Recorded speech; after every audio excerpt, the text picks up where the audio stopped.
Ma'am ఇండియాలో మనం other స్టేట్స్తో పోలిస్తే మన సౌత్లో ఎక్కువ ఈ డయాబెటిక్ పేషెంట్స్.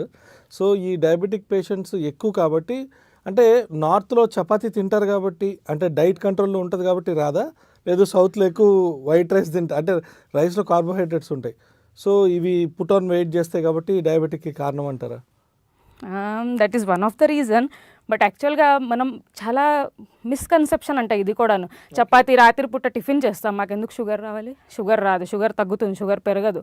కానీ చూస్తే చపాతీ, రైస్ రెండు both are carbohydrates. The only difference is చపాతీకి గ్లైసెమిక్ ఇండెక్స్ కొంచెం లో ఉంటుంది రైస్ కన్నా. సో అది బ్లడ్లో డిజాల్వ్ అయ్యేసరికి it takes some time as compare to rice. Rice ఏమంటే రైస్ తింటున్న వెంటనే డిజాల్వ్ అయిపోతుంది బ్లడ్లోకి, sugar levels high and they drop down ఇమీడియట్గాను.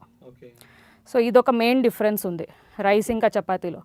But more than that what I would say is diabetic person should follow a proper diet routine. వాళ్ళు ఏం చేయాలంటే usually every 2 hours they should have some light meal.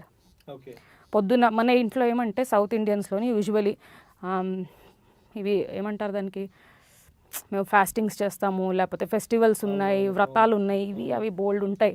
So diabetics కూడా ఏం చేస్తారు, they ten to do the fastings, prolong fastings. పొద్దున్న నుంచి సాయంత్రం వరకు, రాత్రి వరకు మేమేమి తినము, మందులు మాత్రం వేసుకుంటూ ఉంటారు. మందులు వేసుకున్న డయట్ ఫాలో అవ్వకపోతే it does not help us, it does not take us anywhere. So పొద్దున్న లేస్తూనే first have some small fruit or something in the morning. అది అయిపోతూనే within 2 hours have your breakfast by 8:30, 9. అది అయిపోతూనే 2 hours ఏదైనా light snack, ఒక fruit తినండి, ఒక కుకుంబర్ తినండి, ఒక వెజిటేబుల్ తినండి, రా వెజిటేబుల్. అయిపోయాక 12-12:30 finish off your lunch. Lunch ఏదో పెద్ద మనం చాలా పథ్యం చేయాలని ఏం లేదు, have your regular meal, quantity limited ఉంచుకుని, that will suffice you.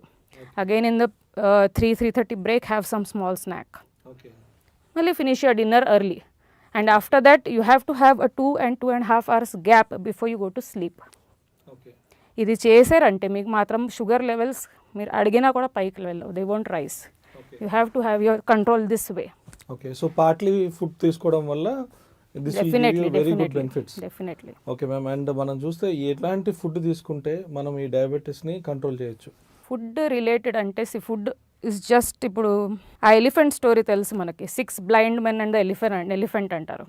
So అందులో ఏమంటే ఒకడంట నా డయట్ ప్యాటర్న్ సరిగా లేదు, దానివల్ల నాకు షుగర్ వచ్చింది. వాడికి అది ఒక్కటే కనిపిస్తుంది, మిగతా ఎక్సర్సైజ్ చేయట్లేదు, నిద్ర లేదు, స్ట్రెస్ ఉంది, అవన్నీ కనపడవు. ఇంకో మనిషి ఏమంటాడు నాకు స్ట్రెస్ ఉంది, దానివల్ల నాకు షుగర్ వస్తుంది, మిగతా అంతా కూడా హెవైరే, అది కనపడదు. సో అట్లా ఒక్కొక్కరిది ఒక్కొక్క పాయింట్ ఆఫ్ వ్యూ ఉంది డయాబెటీస్ వల్ల. But only when you consider and control all the factors together, then only you are able to control your diabetes. Diabetes control చేయడం ఏం పెద్ద ఇష్యూ కాదు యాక్చువల్గాను. Only thing is you have to follow proper diet. నేను ఇప్పుడు చెప్పినట్టుగా ఆ డయట్లో కూడా ఏంటి అంటే you have to include a good amount of millets, lots of raw vegetables, lots of fruits. ఫ్రూట్స్లోని మనకి బోల్డ్ ఉన్నాయి, బనానా తినకూడదు, చిక్కు తినకూడదు, పప్పాయ రా పండిపోయిన పప్పాయ తినకూడదు. అది తిన్నామంటే you have very little amount.